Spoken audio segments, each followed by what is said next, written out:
Yeah, of course I mean Tony.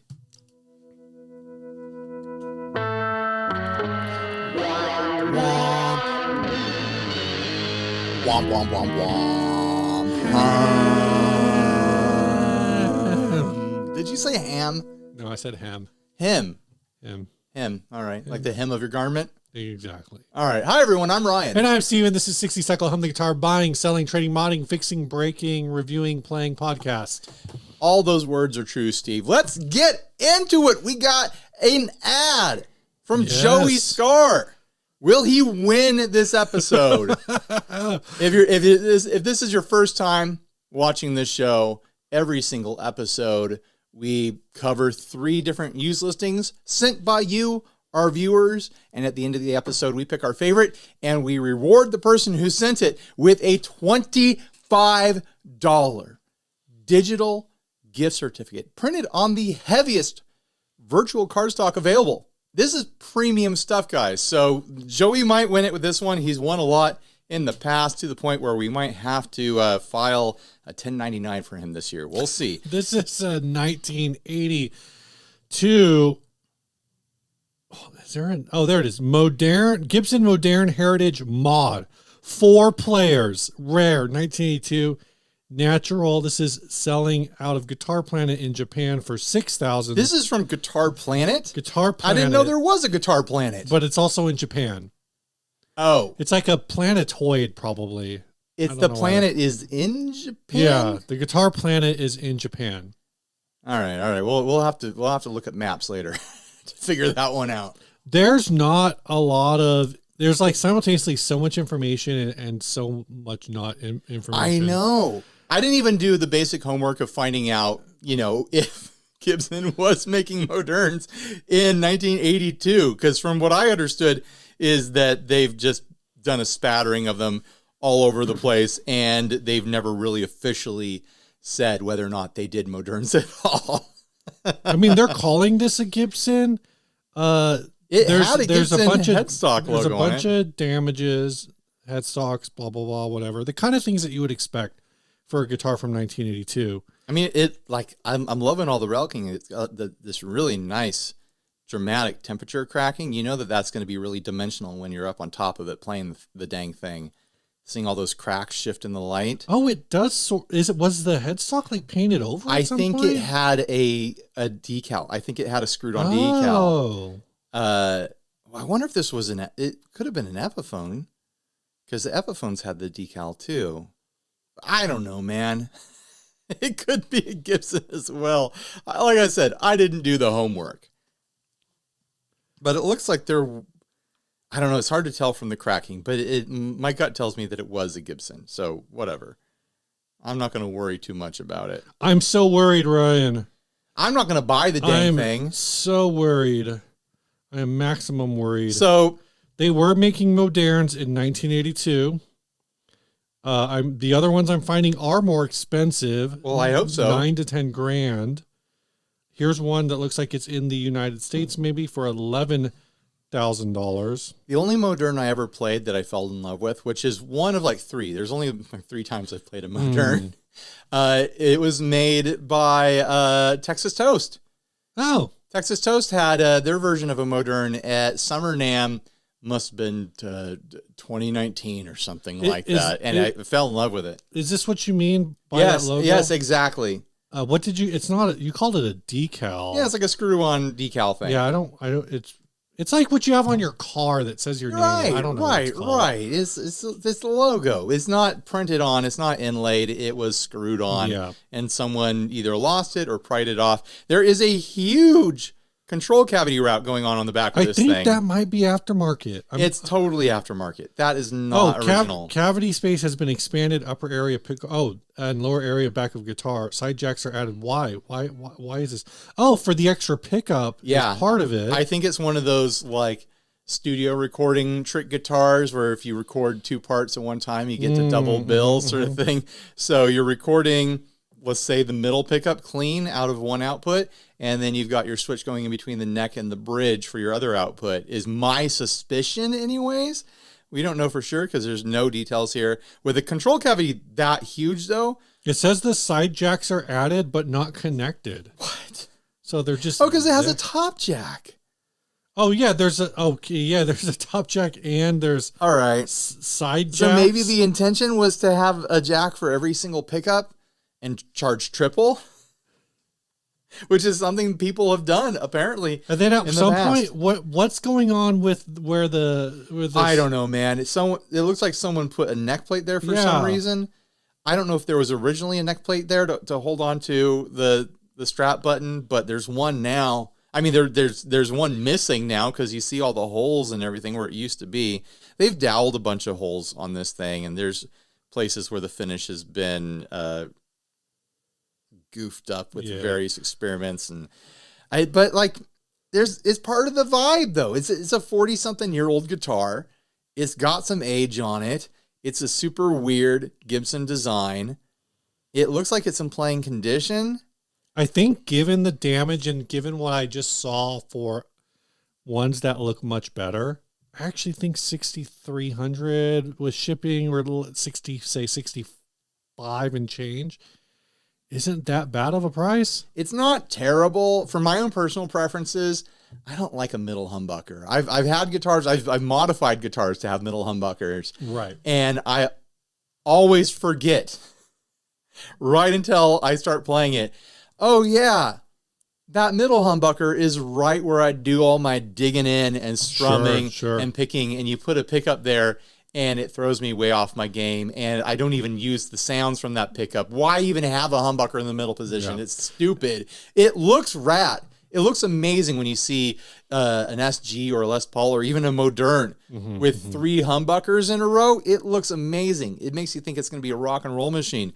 But man, it just always gets in the way of my playing. What's that Epiphone with I've got to preserve my playing. There's that Epiphone semi-hollow. It's like a Wildcat-ish, but it's like 3 P90s. I mean, that looks so cool. But the reality is like every few years there will be a new video, and I feel like it's most of the time it's probably either they've probably both done it. Rhett Scholl and Mike Cole have probably both done this video, which is how the middle pickup is like the overlooked Strat secret weapon kind of a thing. Because in general, you use the neck pickup for, the super bell, like ultra clean tone, and you use the bridge for when you need that bright dug in sound. And there's the middle. Most people go for the extreme sounds. They're like, I want bright and cutting, or I want syrupy and soulful. Yeah. And they forget like that middle pickup on a Strat. That's kind of where like the acoustic range lives, that's where your jangle and your strummies happen. Oh, so it's where all the boring happens. It's where all the boring happens. Like it's a well-used and loved position by many pros on very many classic recordings. Yeah. But when you're playing, you don't think about it that way because it doesn't feel aggressive. Right. It doesn't feel extreme. You want that bright cutting sort of sound from the bridge, or you want that soulful kind of like... Or I mean, you want the 2 and the 4, those quack positions, and you can't get that without a 3. You need the 3. But weirdly, like the middle position, like a single coil middle pickup, it never gets in my way. There's something about it being a humbucker that just always gets in my way. Well, the humbucker takes up so much space. The single coil in the middle, you can either play in front of it or you can play behind it, but there is no in front or behind here. I guess with the humbucker too, it has the pickup ring, which makes it even bigger. So it just makes it a bigger target all around. But you have to admit, it looks slick on this guitar. Like it looks like it belongs there. I don't know. I'm kind of with you there. Like $6,500 for this versus what it was like $9 or $10 for the other cherry ones versions. I was looking at were 9-10, and it's weight relieved. I'm fully expecting that huge cavity back there is just going to be empty. I mean, I don't know what the normal weight would be on a Moderne, but they're showing this as this is shipping from Japan, 3.3 kigs. So that's a 6 point. If it's shipping from Japan, I bet it'll take about a week and a half. That's how much you got to wait. Sorry. Oh my gosh. 6.25 kilograms or 3.25 kilograms is like 6. What's a quarter kilogram? Like 6.6, so Don't like ask me, man. 6.6 pounds, 6.7 pounds. I'm the dumbest American. So it's pretty light. find. It's pretty lightweight too, which is nice. Yeah. Is there a picture of the original hard? I wonder case? if that giant control cavity will make it neck heavy. I mean the back strap button's pretty far back, but you kind of need a farther forward strap button to balance out a neck. It might be kind of neck heavy. Maybe that's what they drilled it out for, so you can fill it. You can like custom fill it with lead. Right.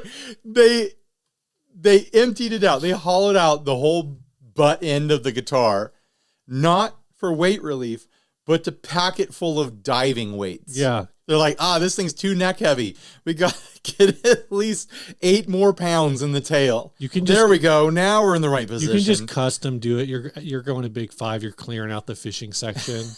It's just filling it full of pellets.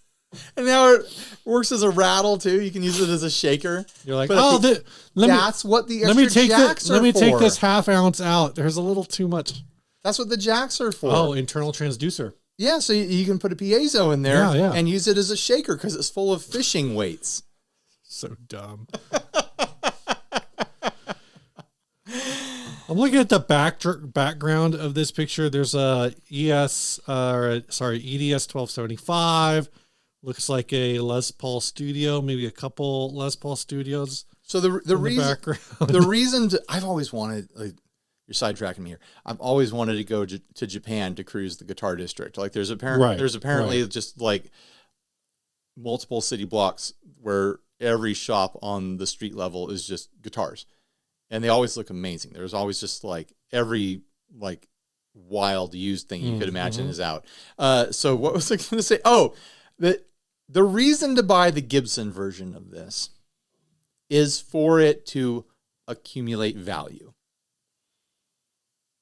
So with that in mind, I wonder if it would be better if you're just buying it to accumulate value, if it would be better to pony up the extra couple grand and get an unmolested version of this. Probably. I'd say that if I wanted a Moderne bad enough to drop $6,500 on it, I'd probably be hitting up Texas Toast again and getting 2 or 3. Right. If it was about playing it, if it was about having it as an instrument, I would probably be going a non-Gibson direction. I might even just go Epiphone, because Epiphone has some Modernes as well. And they're such a funky guitar that it's not like, if you're playing a Moderne, you're not going to be sitting there going like, yes, this tone wood is aged to perfection. I can really hear the high upper mid register vibrating truly through the body of this guitar. It doesn't matter. It's a weird shaped guitar. If you're going to play it, you're going to gig with it. Might as well get that weird shape any way you can. I don't think there's any secret mojo here just because it's Gibson. And that Texas Toast one I played was really, really nice. Yeah, I mean, how many? There are Epiphone Modernes, right? Aren't there? There are. How many of those can you get for $6,500? Oh, I'm sure 5 or 6 of them. Yeah, at least, without even scoring a deal, you know. So that's my guess. Anyways, it could be way. It's a good guess. Way wrong. It's a good guess that we're not going to fact check. Tony, how's my guess? Fine. Good guess. All right, if you say so. All right, should we move on? I think we're going to move on to this week's sponsor, one of this week's sponsor, which is Chase Bliss. That's right. Last week, Steve tried to spoil some surprises, and we had to bleep them out. Yeah.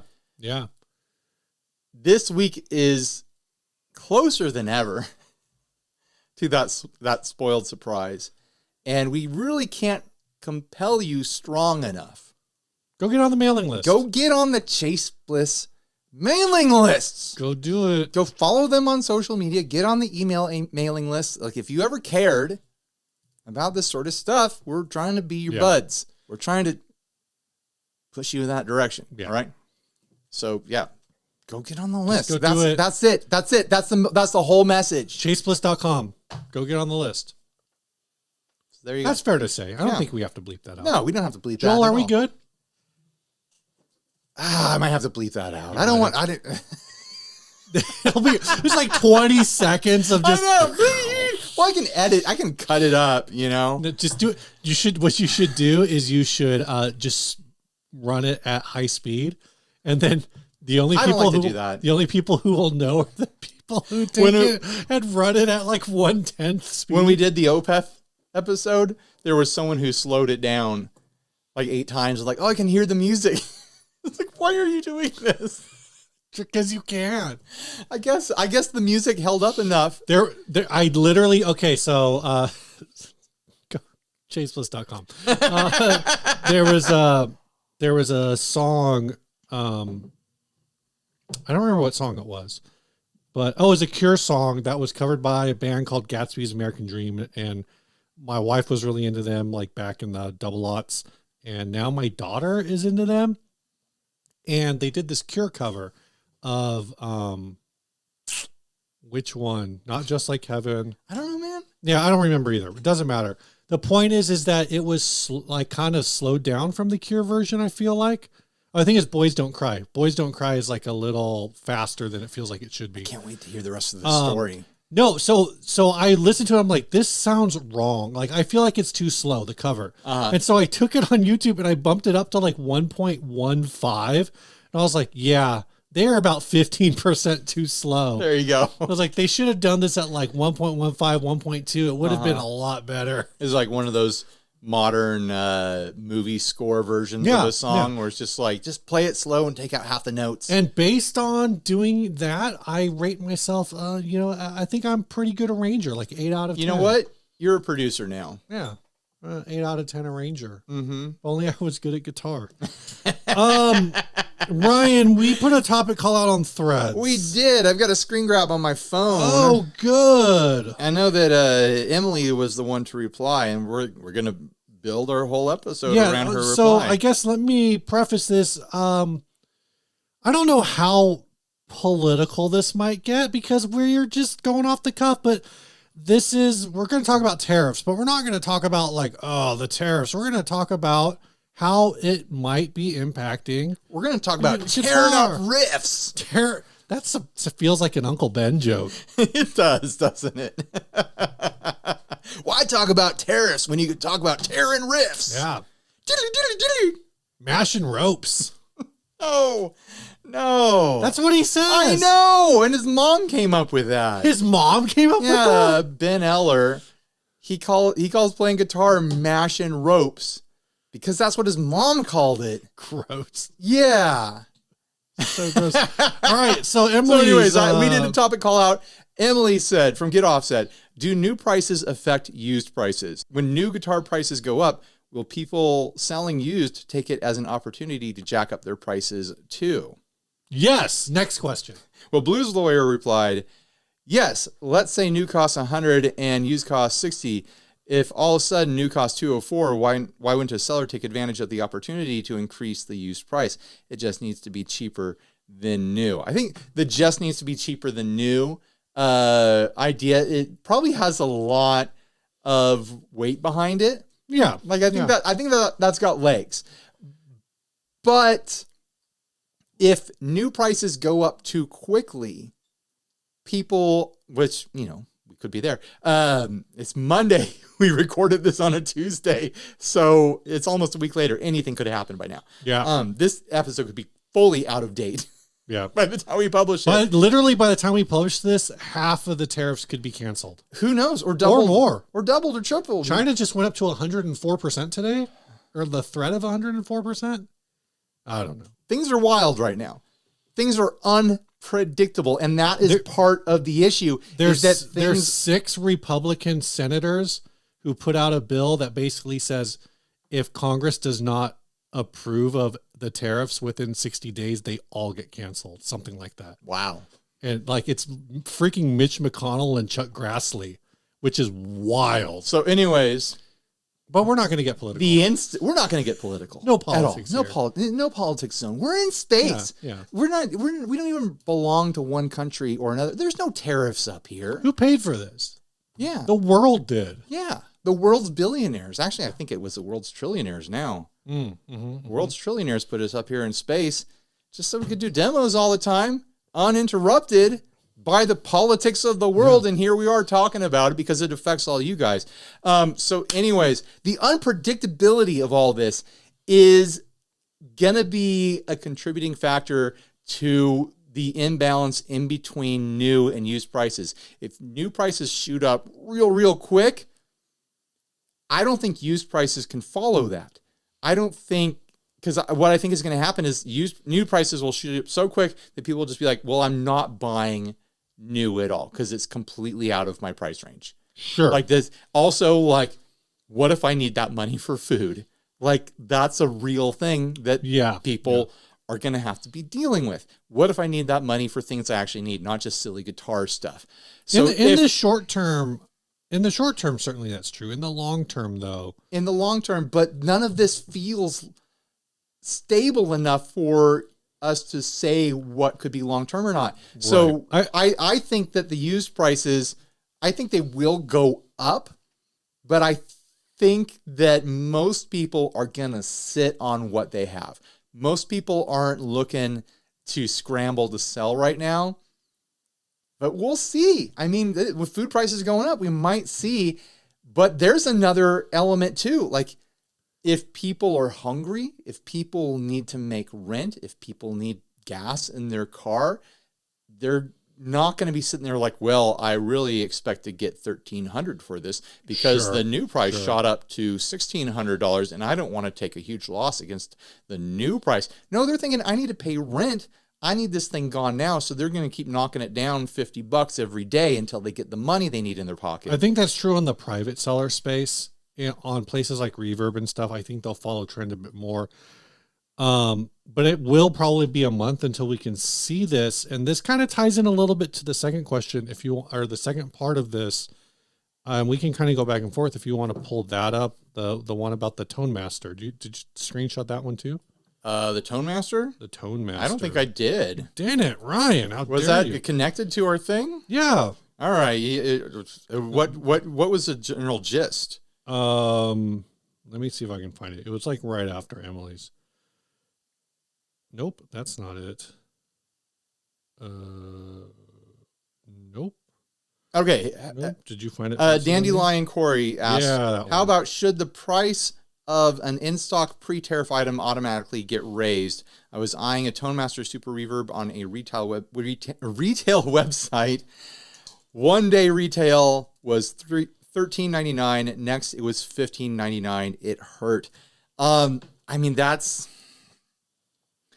See, it's complicated because as consumers, we're thinking, oh, well, they still have old stock. The old stock should be underneath the old price. Mm-hmm. The retailer and the manufacturer and everyone in between are experiencing price changes immediately. They're experiencing now, whether their old stock was underneath an old price or not, they are buying new inventory. Right. They are having to factor in, hopefully, cost of living wages for their employees. Oh, they're definitely not. They're probably not, but I wish they would. All the supply side stuff, fuel, labor, all that, like everything that comes into play, they can't wait for the new inventory to come in to be like, oh, that's the stuff that had the tariff slapped on it. Mm-hmm, mm-hmm. They have to be ahead of the curve and be applying this difference as soon as it makes sense, because there's other things that are costing money. It's not just the product. Right. So the first price sheets the first price updates I've seen, and this isn't to say that there haven't been others. This one that what's Dandelion? Mm-hmm. Mentioned is a 14% price hike. We've also seen the Squier J. Mascis Jazzmaster went from $500 to $590, so about an 18% price hike. Yeah. So these are ones coming out from Fender. Fender seems really on top of it. They seem like a little too well prepared to raise the prices. Like they're in on it. But I think there's something to that too. Like they've been looking ahead to this for a while, because we saw that with the standard line. Right. Right. Their standard line was them diversifying the Fender brand name.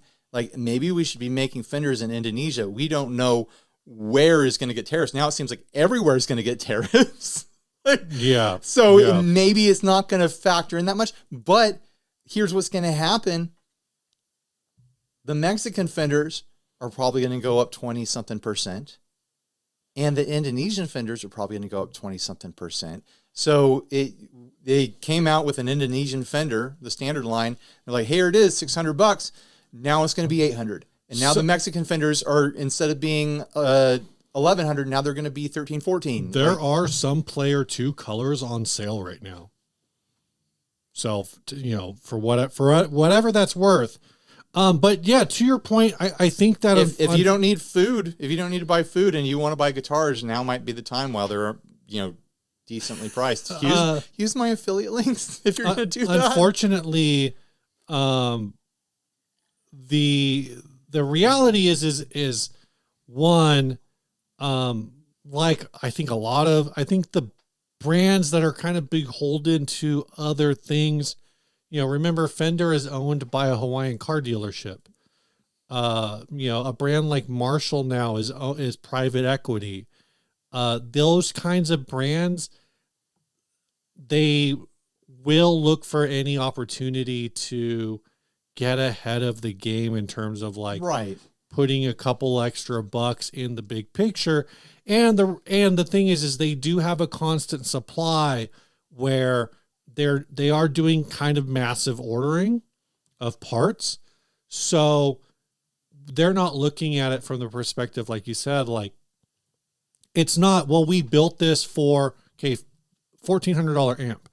Right. So they probably, built it for $500. They're not looking at it as we built this for $500, so we sell it for $1,400. They're looking at it as the next one is going to cost $600, so we have to sell this one for $1,600 to fund the next run. Exactly. And I'm not saying you explained that so much better with fewer words than I did earlier. I think with the mass production thing, you'll see that more. I do think you're going to see a lot of one item at a time shops that are going to start hitting. Doug Cower's been posting videos all week talking about the stuff he's trying to figure out, and basically how one of the things he said earlier last week was how his concern, and he's waiting to get feedback from his suppliers, but basically his concern is he could go back to being a one-man shop. And they run very efficiently, I think, as a 4 or 5 person operation. Right. And so that's his thing, is he goes, look, I can either raise the price of the guitars or I can lay off my entire team. Right. Those are kind of the positions he's in. Isn't this great for the economy? Fender's kind of in, in some ways Fender's in that same situation now. It's right. It's easy to pick on them. They laid off 300 people, 2 years ago and whatever. So you can be, they had it coming and whatever. But there are a lot of these smaller places. Their employees don't have it coming. There's that's true. And there's also something to be said, because their original tariffs, from what I remember, went into place in 2018, 2019. So I know Tim Marcus from Milkman has talked about this. A couple other pedal builders have talked about this, that they've basically been absorbing those costs going back 5, 6, 7 years. And they were like, well, I can eat 10%. I can eat 10%. I can eat 10%. And now that everything looks like it could jump significantly, now they're looking at I can't eat this cost anymore. Right. Also, it's what's happening is so unpredictable, because it's the whims of a senile madman. Sorry to get political, but that's literally what's happening right now. We don't know what's going to happen tomorrow, or the day after that, or the week or the month after that. It's all up in the air, which is terrible for business. It's terrible for industry. The businesses don't know how to prepare for having no forecast at all, no reliable look into the future whatsoever. So establishing new paths to get the materials that you need, it seems futile, because who knows what the conditions will be in a month. Right. That you'll establish new relationships to get lumber from somewhere else. And then all of a sudden, that's all screwed up. Mm-hmm. Now you have to do it all again when you could have just been building. Like it's the same for every industry. Like this is so misguided. Someone's gonna jump in. I know we're gonna get so many. We're gonna get so many like shit-headed MAGA comments on this, and I hope so. You don't understand. Give them a couple of years. What's gonna be left? Yeah, I think that's my. What's gonna be left when everyone who does make things in America is unemployed because all our domestic businesses fell apart because they couldn't predict how to do business in a reasonable way. I saw this video the other day. Actually, did your wife share this? I don't know. From Earth? I don't remember. My Earth wife? Your Earth wife? Somebody shared Earth this. Angel, and it was, Earth Angel. Or maybe it was just fed to me through the propaganda machine, aka TikTok. But it was this woman who was talking about how she makes sippy cups. And the reason that she makes sippy cups is because typically when you go to Target or whatever, your sippy cup's made out of plastic. But she wants to make them out of glass because it's better. Right. Leachables and no lack of leachables. And then if your baby gets in a bar fight, it can smash it. Exactly. And so she does that. And people were dragging her because she gets her borosilicate glassware from China and it's probably not that clean anyway, but not the point. You can get a lead testing kit. The point that she's making is like with these tariffs, she's going to have to like raise her prices from like $18 a bottle to like $30 a bottle, or I don't know. And there's all these comments that were like, well, just find a glass maker in the United States. And she predicted that in her video. And she's like, they don't really exist in the numbers that I need.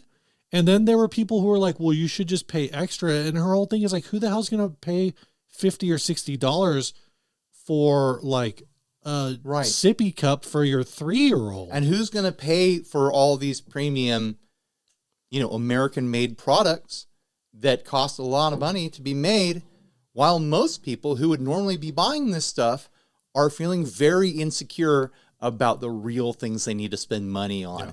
They're feeling like, are there going to be enough groceries this month? Are we going to be able to cover rent? Are we going to be able to cover insurance? Are we going to be able to cover schooling costs, like childcare costs, like medical costs, like all of it? Like guitar stuff, as much as we love it, it should be at the bottom of your priorities. Sure. And that's what's going to like just really have an effect on the guitar market for who knows how long. At least 3.5 more years, maybe longer.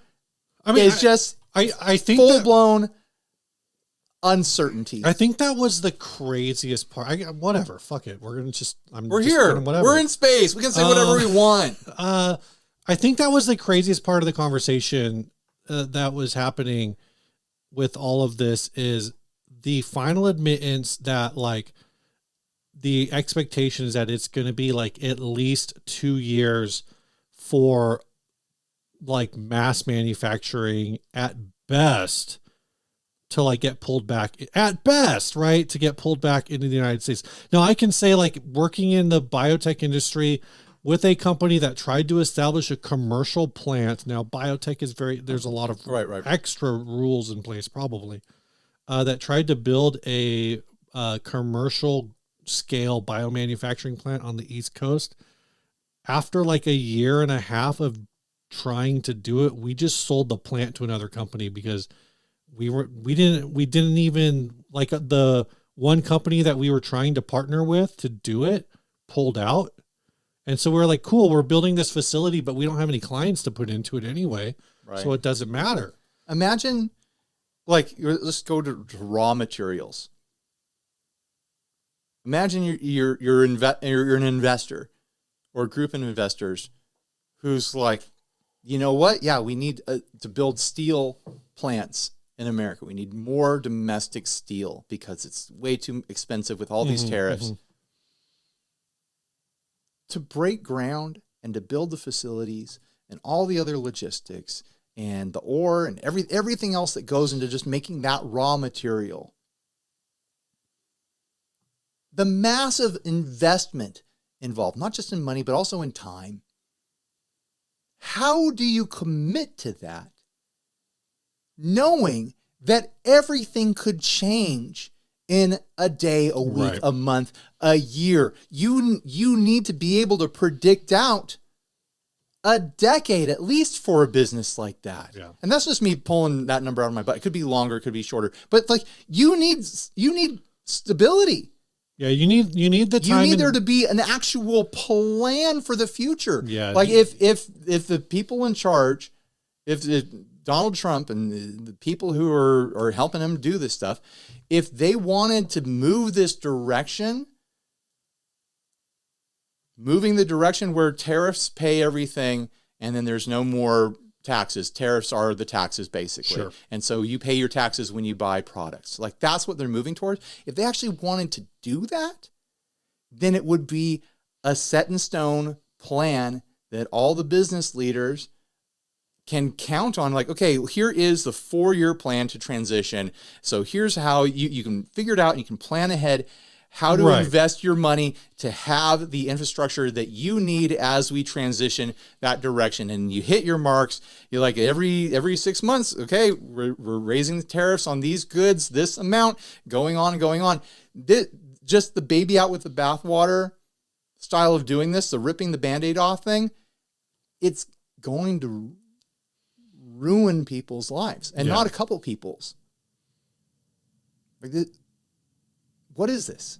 There's a whole, and I'm again trying to predict the comments. I already know, there's all these people who say like, oh, this is a negotiation tactic. Like Vietnam has already come out and said that they're going to negotiate, and all these different countries are negotiating and whatever. But it just seems like such an asinine way. Even if it's a do it. negotiation tactic, a negotiating tactic, Right.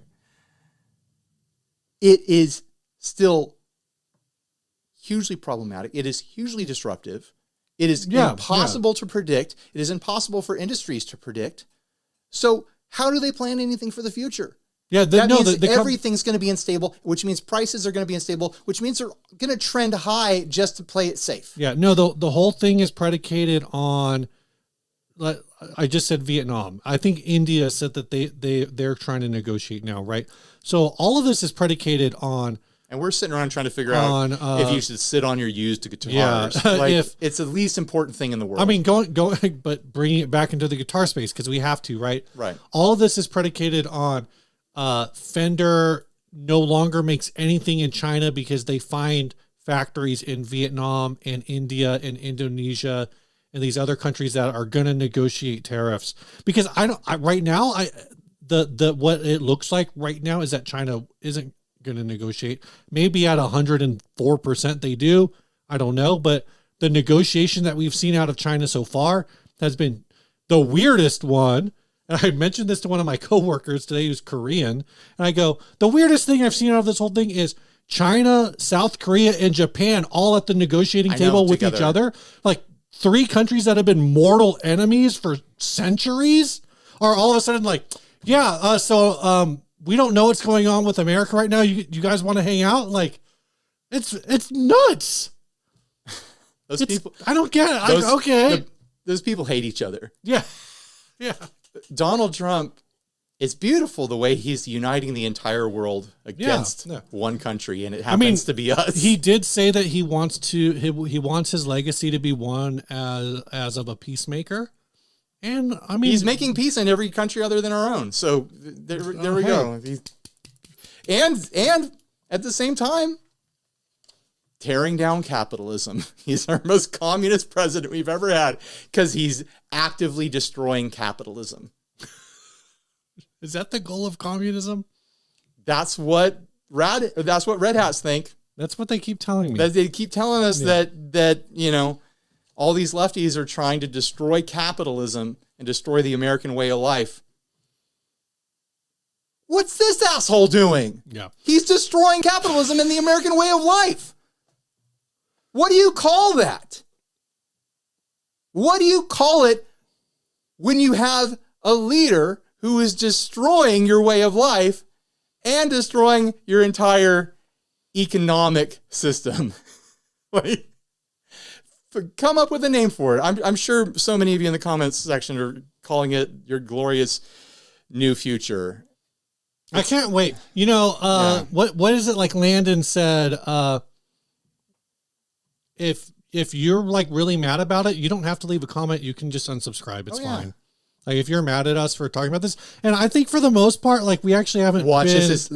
I'm telling you, man, it's gonna be so outdated by the time we publish this. I know. 6 days later, we're gonna actually have to publish the next recording session first, and not even publish this one. All right, let's move on to doing good. Everything's gonna get more expensive. You're gonna try to sell your used guitars to pay for food, and you're not gonna be happy with how much you got for your used guitar, and you're not gonna be happy with how much food you got either. I hope that's all wrong. I hope everything's fine. I hope we all get to just have fun buying as many guitars as we want for as cheap as we want forever. But who knows? All right. This next ad was sent by Tom's. That's what his email said. The email said Tom's. This is a one-of-a-kind Island Instruments Espeto aluminum neck plus Wonder effect. Is it Wonder or Oneater effects? I always thought it was Wonder. Probably one. You know, I hung out with Nick for like a good hour or two at NAMM, and I never asked him like, it's Wonder, right? He's a good follow on the social media, by the way. But I actually saw him playing this guitar on Instagram or TikTok or something like that. I was wondering what the story was on this. So it's a guitar that has one of his fuzzes built into it. Yeah. Mostly I wanted to talk about this because of all guitars to be headless, I think an aluminum neck guitar makes the most sense. You want to like minimize that weight as much as you can. Cut the headstock off, absolutely. But then they shoved it on the tiniest body possible, which is fun. This thing is cute. It's adorable. It's classy. It's charming. It's pretty even. It's what, like $5,000? Yeah, something like that. It is. It's $5,100 with free shipping. Nice. The Heckboy is a mini no-knob fuzz and oscillation device. This is a thing that Wonder does a lot of. Is he has these fuzzes that just they're just whatever. Set it and forget it. It's whatever it's set to. In the video that I was watching of him playing it, it sounded nasty. Oh yeah, it was just gnarly. If you make sure Heckboy isn't after a buffer, you can use your instruments, knobs, and switches to control the tone of the red mode's feedback, making for a super fun noise maker on stage and in the studio, so on and so forth. So, I mean, building it into, the circuit is similar to previous releases of the Goon Fuzz and Fuzzhausen, the high gain mod switch. Okay, anyway, I guess building it into the guitar itself is one way to ensure that it's first in your signal path. Right. You're not going to be putting a tuner before this fuzz. The only thing before this fuzz is a volume and a tone pot, and then before that is your pickup. Before that is your strings. The aluminum neck is made by Robot Graves. I don't know why I know that name. Do you know why I know that name? It's because they buried a family member. What? Did you have a robot family member that died No. and they buried them in a robot grave? Why do I know what robot? No, Robot Graves. Why do I know? I don't know. Robot Graves Industries. Maybe it's just a brand that I've heard of. I don't know. Well, Steve doesn't know. I don't know why Steve doesn't know. It's a design and manufacturing studio in Manchester, New Hampshire, owned and operated by Alex Paul. Huh? Maybe I've just interacted with this dude before. I can't say whether or not this thing is worth what they're asking. I can't even say if that's a real price or if they're just like, look at this. Here you go. Check this thing out. But I do like looking at it. I do like the vibes, and I do appreciate that it exists. Ryan, there's no vibes on this because it's a hardtail. It's got no wiggle stick. Yeah, there's no vibes. There's no vibrato. I guess you could plug it into a vibrato pedal, like a Univibe, or you could plug it into a whammy or something like that. You could plug it into the Game Changer Bigsby. The Game Changer Bigsby, which I still have mine. I need to mess with that someday. Yeah. Someday. I've already messed with it. I need to mess with it again someday. I don't know. I think it's cool. I really like the sending it, finish Toms. on this. It's Yeah, really like the fabric top or the wallpaper it's top. Yeah, it looks like wallpaper. It's really cool. It could go either way. I mean, it could be fabric that's meant for your wall. Yeah. I don't feel like I have a lot to say about this otherwise. No, it's just one of those ones like, look at this cool thing, Yeah. right? Look at this guitar. Ryan. Yeah, Steve. You know, every time they shoot me up here, it costs a lot of money. It does. Some of that money It's like $10,000 a pound to get yeah. stuff into space. Yeah, and so I cost $241,000 to shoot into space. Quick math. Wait, 10,000? No, $2.4 million to shoot into space. Somewhere around there. Somewhere between those It two ain't numbers. cheap is the point. Yeah, we need our. Did you say $10,000 a pound? Yeah. Yeah, it's $2.41 million. All right. We need all the help we can get to get Steve up and down here every week so we can make this podcast for you. So please consider becoming a Patreon member. Patreons make all of this possible. All of this has been made possible with support from the Patreons.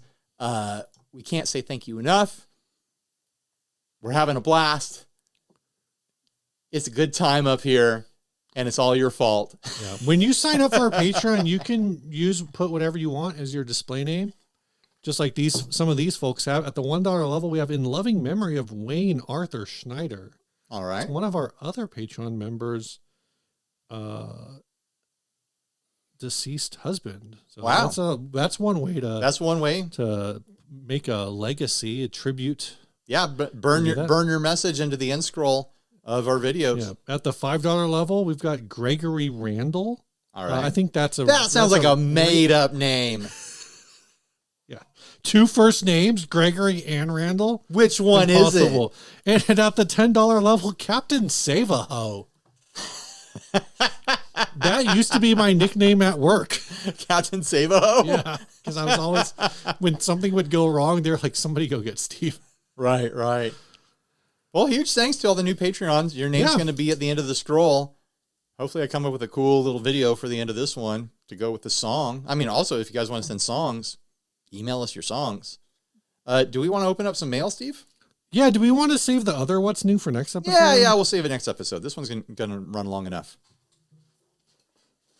So we got some mail here sent to us by a friend of the show, Robert McDowell. Oh, pull to open. Save this resealable something or other. I skipped past that. I'm just ripping the plastic. What in the world? They feel fabric-y, like they're going to be... Oh my gosh, there's 2 bags in mine. What is this going to be? Warning, this bag is not a toy. What are we in for here? Robert, what have you done? What is this? Oh my gosh, it's a shirt. This is ridiculous. Which size is that one? This is a 2X. This one as well. Oh, these are going to be silver shirts. Oh my gosh, Robert. This is silly. Oh my gosh. We've got astronaut clothes. I wonder how these are going to wash. Yours is different. Yours is like a holographic. Mine is a silver. Is that also 2X? 2XL. Should I try to put this on right now? You can if you want. Naked in space. Jeez. I look like a baked potato. I look like I'm ready for the club. At least you don't smell like a baked potato. I wish I smelled like a baked potato. What if Are you kidding me? Smelled like a baked potato. Baked potatoes smell glorious. We actually already have a bunch of these shirts up here. They're for the cryo chamber. Right. It keeps you from getting freezer burn. But it is always nice to have extras. So thank you, Robert. Thanks, Robert. If you want to send us something, the address has been up here. I wear XL. Steve wears double XL. These look like double XL is the way to go. Yeah. Because this is like it fits me a little bit. I'm a little nervous about mine. You're going to look like a taut potato. It's just like the foil is just really clinging to it. Like, oh, there's a big potato in that one. They ran out of foil. Oh my gosh. This last ad was sent by Steve Trulio. Mm-hmm. Judging by the guitars I see you guys put on there, I don't know how I could ignore this thing. I got it in lockdown as well, did some things to it. As of now, it's a Seymour Duncan Seth Lover P90 something, 2020 Epiphone Deluxe tuners. This thing's okay, great, it's ripped. Oh, and there's a YouTube video link in the email. I watched some of the video. I didn't watch all of it. Sorry. Yeah. But, I mean, speaking of middle humbuckers, this thing's got one. This one's got a middle P90. I know, but it's a humbucker size P90. Oh, that's the P90 DiMarzio something. So, no, that's the P90 and the DiMarzio something is in the bridge. This guy's got kind of like the jawbreaker sand away at various layers of paint thing going on here. Yeah. And then he's put a stencil of Salvador Dali on the front, which is pretty fun. The thing that made me stop and go, yeah, I want to cover this is... That the eye lights up? Oh, I didn't even notice that the eye lights up. It says the eye lights is up. that the jawbreaker sanding away creativity? I've never seen this done before. He sanded a lightning bolt into the back of the neck. Oh, that's cool. By leaving the paint in the shape of a lightning bolt. That's a lot of really fun. Yeah. That's a really fun detail. The rest of it is like, oh, it looks cool enough, I guess. A little bit too brown for my taste. He really likes putting Salvador Dali on things. He really does. Da. He was a Dadaist. That's why. Or was song. This how the guitar originally was? Is that what I'm looking at? Maybe. It's hard to tell. It's hard to tell like what's going on here. Maybe that's what the guitar looks like. No, I think this is how the guitar looks now. With that's what I'm saying. I think what I'm saying is that other one, the same guitar. It's just the pre-modified. This is another one where it's just like, look at this thing. I wonder, it's super cool. I wonder, did he mention what he's doing for the switch? Since there's an eyeball there now? I don't know. Maybe the eyeball is a switch. 3 pickups and no switch. I like that this guitar is now a Fuglio. If his last name's pronounced Trulio, then this would be a Fuglio. If his last name's pronounced Truglio, then this is a Fuglio. It looks like it says Fuglio. But I'm saying I assume it rhymes with his last name. So if it's Trulio, then it's Fuglio. I think he's trying to imply that it's Fugly. So then is his name Truglio? No, I don't think so. It's just the shared spelling. It's just so Fuglio by Trulio. It's not the tightest pun in the world, but it is a pun. Steve. Let's let him have it. Just let him have it. You think this started? Did this start as a real Gibson? No, it's a bolt-on neck. Yeah, you're right. Okay, because I saw that book scroll in the headstock. It's like, well, hold on a minute here. What did he do to what? Yeah, you're right. It's something else. It's fun. It's a fun guitar. It's well executed. You guys don't have to send us used listings. If you've got a fun guitar that you modified yourself or an unfun guitar, we're changing the rules. There's no rules. Just right. Just send us pictures of guitars that you think we might like to talk about. What restaurant is that? No rules. Isn't that Outback? Is it Outback? Yeah. Because there's no law. Everyone knows this. There's no laws in Australia. That's why there's no laws at Outback Steakhouse. That's like the best jingle for like a restaurant commercials. Let's go Outback tonight. I forgot that one. You don't think Baby Back Ribs is better? Oh, Baby Back Ribs is better. Baby Back Ribs is pretty good. I was mostly trying to make a joke because that Let's Go Outback Tonight is actually, it's of Montreal. Like that's an Of Montreal song that they changed the lyrics to. Gotcha. All right. And I wanted to get all the Of Montreal fans mad at me. But I just had to let you know How many do you think there are? Like 3. All right. Well, 4. You succeeded. You've got 4 people mad at you. Well, but now I've explained that I was in on the joke, so they can't be mad at me. Right. And also they're probably a pretty ironic crowd anyways. Yeah. So they're probably immune to your teasing, Steve. Oh, some of them take things pretty seriously. Do you think that there's a lot of Montreal fans out there? Let us know in the comment section. There probably are. Are you a fan of Montreal? I haven't heard that name in years. Well, I'm wondering how many people out there still care about them. That's because that was a band that was very like very present in our circle of friends when we were in our 20s. That song is called, I think, Wraith Upon the Mist or something, and it was on Song Exploder a couple months ago. All right, Steve, tell us about the song. Of my mind. Well, we got to do Adventurers Club. Let's do Adventurers Club. That's right. Let's figure out who's the winner here. We talked about the Moderne the most. Does that make it by default the winner?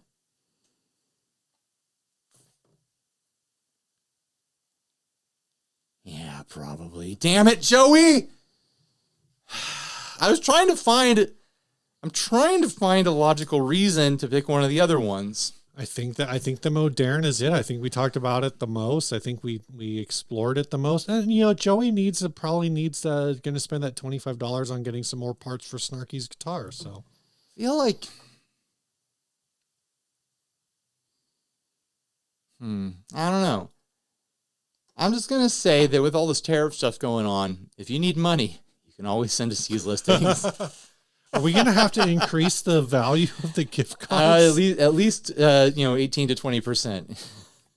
But not yet, because we got to see how things play out. We might have to decrease it. We might need that money for our own food. Astronaut ice cream ain't cheap up here. It's not. They make us buy our own food up here. We need a freeze dryer like Wampler has. There's a vending machine.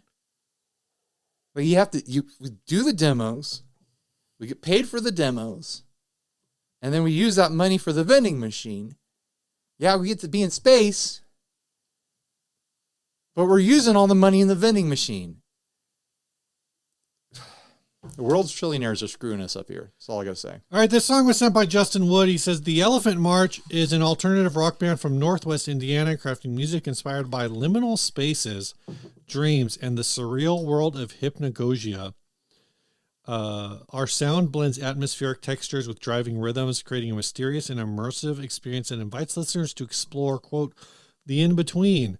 With our debut albums, Greetings from Hypnagogia. Am I saying that right? I don't know. I'm not going to correct you. Hypnagogia. I'm going to stick with that. Dropping on 420, we're excited to take listeners on a sonic journey that lingers long after the last note fades. Find us on Instagram at The Elephant March for updates and exclusive contents. This song is called Coast to Coast.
Hell yeah. That was cool. That was amazing. Now I really want to know what the rest of that album sounds like. Seriously. Because that was pretty intense. More of that, please. Yeah. Everyone make songs like that. That was great. All right. Bye, everybody. Stay grounded.